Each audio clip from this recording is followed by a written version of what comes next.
Thank you, sir, for giving me an opportunity to speak. Sir, आज दिल्ली वालों को hill station जाने की ज़रूरत ही नहीं है गर्मियों की छुट्टियों में। सर, दिल्ली में ही 3 बड़े बड़े कूड़े के पहाड़ एमसीडी के सौजन्य से हम सबको मिले हुए। Supplementary sir, I am coming to it. Sir, एक माउंट भलसवा है, एक माउंट गाजीपुर है, एक माउंट ओखला है। सर, वहाँ पे जो लोग रह रहे हैं लैंडफिल साइट्स में, उनकी हालत बहुत ख़राब है। सर, वहाँ पे हर दिन उन्हें बदबू, गंदगी और बीमारियों से जूझना पड़ता है। कभी आग लग जाती है सर, उससे प्रदूषण होता है।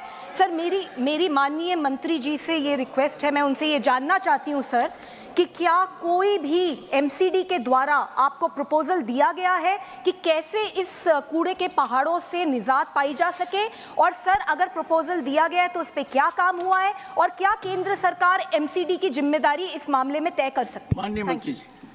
सर, दिल्ली सरकार की जिम्मेदारी और दिल्ली सरकार को कहेंगी तो अच्छा होगा। Supplementary 5 Shrimati, supplementary number 5 Shrimati Jaya Bachchan. Thank you sir. सबसे पहले मुझे बड़ा दुख है कि भूपेंद्र जी दूसरे हाउस चले गए। यहाँ रहते थे तो अच्छा लगता था। एनीवे सर, बात यह है कि दिल्ली सरकार जो है वो अभी आपके हाथ में उनका बागडोर है। आप अपनी रिस्पॉन्सिबिलिटी शिफ्ट मत करिए। दूसरी बात, is the government going to do something to move this kind of waste into an area which is not close to human habitat? And ma'am, he's a silent worker. Sorry, sir? He's a silent worker with global impact also. He will take care of your sentiment also, the Honorable Minister. He will do all he can.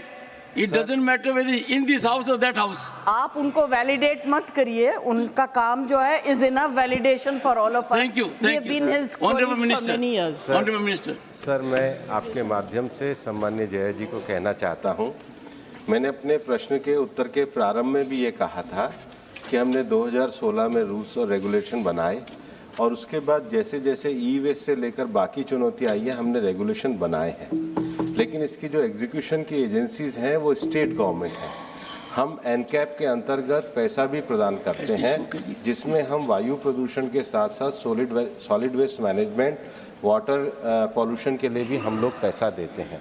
चूँकि हमारे देश में संघीय प्रणाली है, केंद्र सरकार के द्वारा पैसा राज्य सरकारों को दिया जाता है, तो ये राज्य सरकारों की जिम्मेदारी होती है। और जहाँ तक दूसरा विषय उन्होंने कहा है कि ये मानवीय बस्तियों के पास में ना हो, इसके लिए हमेशा सिटी का मैनेजमेंट प्लान होता है। और अभी बल्कि केंद्र सरकार ने अपने बजट के माध्यम से भी जो वेस्ट टू वेल्थ के लिए जो बजट अनाउंसमेंट 2030 में भी करी थी, उसमें भी 500 जो है वो नए वेस्ट टू वेल्थ प्लांट बनाए थे, जो विशेष रूप से जो वेस्ट है उसके डिस्पोजल के लिए करा था। मैं आपको ये कहना चाहता हूँ कि हम मानते हैं कि इस चिंताजनक स्थिति में देश में जो म्यूनिसिपल सॉलिड वेस्ट होता है उसका 35% केवल ड्राई वेस्ट है, 45% बायोडिग्रेडेबल वेस्ट है, और जो 20% है वो कंस्ट्रक्शन और डेमोलिशन के कारण आता है। ये जो स्थानीय स्तर पर इसका जो नियोजन है, इसके लिए हम एनकैप का मूवमेंट चलाते हैं, और जो राज्य जिले या जो नगर अच्छा काम करते हैं हम उनको पुरस्कृत भी करते हैं, क्योंकि हम इसमें हेल्दी कंपटीशन चाहते हैं। हमारी सिविक सोसाइटी के लिए स्वच्छ शहर होना, वैलिड जिसको वेस्ट है उसका सही डिस्पोजल होना यह आवश्यक है। हम इसको मानते हैं और राज्यों के साथ सहयोग करके इस पर काम करते हैं। Question number 108 doctor Sumer Singh Solanki. प्रश्न क्रमांक 108। Honourable minister. सभापति महोदय, उत्तर सभा पटल पर रखा गया है। First supplementary doctor Sumer Singh Solanki. माननीय सभापति महोदय, नर्मदे हर। माननीय सभापति महोदय, माननीय मंत्री जी ने जो जवाब दिया है विस्तार से, मैं उसको लेकर माननीय मंत्री जी को धन्यवाद देना चाहता हूँ। वनाच्छादित क्षेत्र 21,762 वर्ग किलोमीटर में बढ़ा है। मैं माननीय प्रधानमंत्री जी को और माननीय मंत्री जी को बधाई भी देता हूं, धन्यवाद भी करता हूं और अभिनंदन भी करता हूं। मैं मध्य प्रदेश के निमाड़ क्षेत्र से आता हूं। मालवा और निमाड़ में नर्मदा जी के दोनों तरफ सतपुड़ा और विंध्याचल के पहाड़ है, और इन क्षेत्रों में आदिवासी जिले हैं। बड़वानी, धार, झाबुआ, अलीराजपुर, खरगोन, खंडवा और बुरहानपुर, यहाँ पर सतपुड़ा के पहाड़ों में वनाच्छेदित करने के लिए, हरियाली से वनाच्छादित करने के लिए सरकार कोई योजना पर काम कर रही है क्या? Honourable minister. माननीय सभापति महोदय, जो माननीय सदस्य का प्रश्न है वो प्रश्न नर्मदा जी के जो क्षेत्र का जो एरिया है, उस नर्मदा जी के क्षेत्र में क्या वनों को बढ़ाए जाने के लिए कोई कार्य किया जा रहा है। निश्चित रूप से भारत में ग्रीन इंडिया मिशन के अंतर्गत ये कार्य किया जाता है। नर्मदा जी और उसके आसपास की जो लगभग 30-32 से ज़्यादा नदियां हैं, वो उन्हीं वन क्षेत्रों से निकलती है। वहाँ सघन बनाने के लिए काफ़ी कार्य किया जाता है। दिग्विजय जी को ज़्यादा अनुभव है, वो नर्मदा यात्री भी रहे हैं। Second supplementary doctor Sumer Singh Solanki. Sir, first ही has the right of 2 supplementaries and then.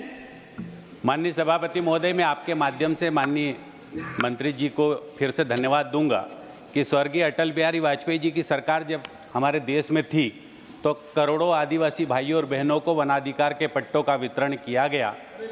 2006 के अधिनियम के अंतर्गत जो चिन्हित किसान या आदिवासी बंधु या गरीब बंधु बच गए हैं जंगलों में रहने वाले, क्या उनको चिन्हित करके फिर से वनाधिकार के पट्टे देने पर सरकार विचार कर रही है क्या? माननीय मंत्री जी। सभापति महोदय, वनाधिकार के पट्टों के लिए एक निश्चित प्रक्रिया है और वनाधिकार के पट्टों के निस्तारण का काम हम कर रहे हैं। और मैं ये कहना भी चाहूँगा कि मध्य प्रदेश सरकार और छत्तीसगढ़ में जब भारतीय जनता पार्टी की सरकार थी तो इन्होंने भी बहुत उत्कृष्ट दृष्टि से भी इस पर कार्य किया था। Supplementary number 3, Shrimati Renuka Chaudhary. I thank you. I want through you to address the minister to ask. There was a Campa fund that was constituted. Allegedly, it was to help the reforestation. But the policies and the implementation of these funds, sir, बड़े-बड़े पेड़ नाश करके इतना छोटा एक nursery से लाके वहाँ बो देते हैं. Same thing with national highways, where they are chopping down massive trees. And there is the climate change which is impacting us. रोज कहीं बाढ़, रोज कहीं सूखा पड़ जाती है. तो आप ये कैंपा फंड्स का स्टेट वाइज डिटेल्स आप पेश करेंगे और ऑडिट इसका करवा देंगे कि कितने पेड़ पौधे जो रिप्लेसमेंट में डाले हैं वो जिंदा भी है. एंड इसकी क्लाइमेट चेंज के नाते आप इस पे क्या? हाँ? माननीय मंत्री जी। माननीय सभापति महोदय, माननीय रेणुका जी ने आपके माध्यम से एक अच्छा प्रश्न पूछा है। कैंपा की संयोग से आज सुबह 9 बजे की एनुअल जनरल मीटिंग हुई थी। कैंपा के जो 45 प्रोजेक्ट सभी चल रहे हैं उसकी भी समीक्षा की गई थी। पेड़ तो बड़ा कटता है और लगता है तो छोटा ही लगता है, लेकिन बाद में बड़ा होता है। नहीं, माननीय सदस्य, Let him complete. Ma'am, your point is well taken. Let Honorable Minister. Yes, please. Yes. Ma'am, you have asked your supplementary. Let the Honorable Minister speak. Yes. माननीय मंत्री जी। माननीय सभापति महोदय, मैं माननीय रेणुका जी के प्रश्न के पहले दिया है। छोटा पेड़ का अर्थ है मतलब आकार में तो छोटा लगता है, लेकिन जो पेड़ हम लगाते हैं और जो पेड़ हम लगातार लगाने के लिए कहते हैं, हम निश्चित रूप से पीपल, बर्ड, ढाक, आंवला, बहेड़ा, नीम, ये जो बड़े पेड़ हैं जो हमारी नेटिव स्पीशीज़ हैं।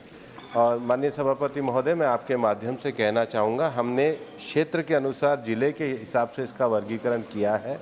और जो एक पेड़ माँ के नाम अभियान हम चला रहे हैं, वो एक पेड़ माँ के नाम अभियान में भी मैंने सभी संसद के मेरे सभी साथियों को पत्र लिखा है और मैंने लोकल स्पीशीज़ क्या है उसकी जानकारी भी उनको उपलब्ध कराई है। मैं आपको भी आज पूरे सदन की तरफ से बधाई देना चाहता हूं कि आपने भी जो 2 दिन पहले एक पेड़ माँ के नाम अभियान के अंतर्गत जो पेड़ लगाया है, हम आपका भी अभिनंदन करना चाहते हैं। Supplementary number 4, Shri Saket Gokhale. Thank you, sir. Sir, this is following up on a conversation that happened in this House about 2-3 days ago with the Honorable Minister dismissing something I asked in a question. So my question is very specific. Will the Minister answer whether it is true that the Supreme Court of India in February 2024 passed an interim order stating that the definition of forest will continue as per its 1996 judgment and not according to the Forest Conservation Amendment Act that was brought by this government last year? And if yes, what was the reason behind the government choosing to change the definition and expand the definition of forest in the Forest Conservation Act amendment which was brought in last year? Honorable Minister. माननीय सभापति महोदय, Number one, is it so? माननीय सभापति महोदय, जो संकेत गोखले जी ने आज जो प्रश्न किया है, उस दिन उन्होंने एक डिफरेंट प्रश्न करा था। जो उस दिन का प्रश्न करा था उसका उत्तर भी मैंने आपको भेज दिया था और मुझे लगता है उनको रिपोर्ट भी मिल गई होगी जिसमें उनका कहना था कि फॉरेस्ट कवर कम हुआ है। उस समय मैंने उत्तर में लिखा था कि जो एफएसआई का असेसमेंट है वो ये शो करता है कि हमारा जो नेट इंक्रीज है वो 1540 किलोमीटर है।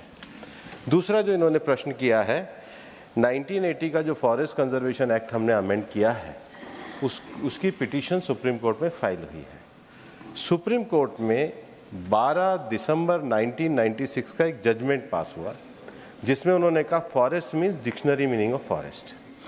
1980 के जो फॉरेस्ट कंजर्वेशन एक्ट में डिक्शनरी मीनिंग ऑफ फॉरेस्ट में जो कई विकास की परियोजनाएं रुकी जाती थी, तो 1980 के एक्ट में जो परिवर्तन किया है उसमें क्या फॉरेस्ट नहीं है वो क्लॉजेज हमने डाले हैं, क्योंकि हमारे देश में जब हमारे देश को आज़ादी मिली तो जो फॉरेस्ट जो ये विषय था ये राज्य का कंकरेंट विषय था, राज्य का विषय था।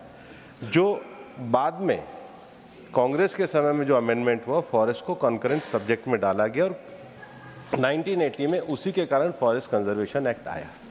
मैं आपके सामने ये भी कहना चाहता हूँ कि हमारे देश में अगर हम देखें 1950 से पहले जब फॉरेस्ट कंजर्वेशन एक्ट नहीं आया था और ये कॉन्करेंट सब्जेक्ट में नहीं आया था, तब जो देश में फॉरेस्ट का नुकसान हुआ था लगभग 20% फॉरेस्ट का हुआ था। उस सरकार उस समय की सेंसिटिविटी को जानकर इसको फॉरेस्ट कंजर्वेशन एक्ट के अंतर्गत लाई, लेकिन 12/12/96 का जो डिक्शनरी मीनिंग ऑफ फॉरेस्ट का सुप्रीम कोर्ट का विषय था उसके कारण कई तरह के अवरोध खड़े हुए और क्लैरिटी नहीं थी।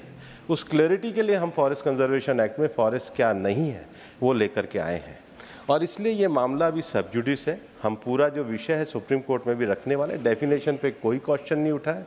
नेचुरली एक्ट कोई चैलेंज होगा तो उसका जवाब सरकार के द्वारा दिया जाएगा, लेकिन आपके माध्यम से मैं ये भी कहना चाहता हूँ कि हमारे देश का जो टोटल फॉरेस्ट एरिया जो कंट्री का है वो 23.5% है, 7.75 करोड़ हेक्टर, और इसमें जो पिछले 10 वर्षों में जो विकास की गतिविधि हुई है कंपनसेटरी अफॉरेस्टेशन के अंतर्गत जो जमीन आई है वो मोर देन 10 लाख हेक्टर है, जो ये बताती है कि सरकार फॉरेस्ट के कंजर्वेशन और प्रिजर्वेशन के लिए पूरी तरीके से प्रतिबद्ध है। Fifth supplementary, Shrimati Ranjeet Ranjan. जी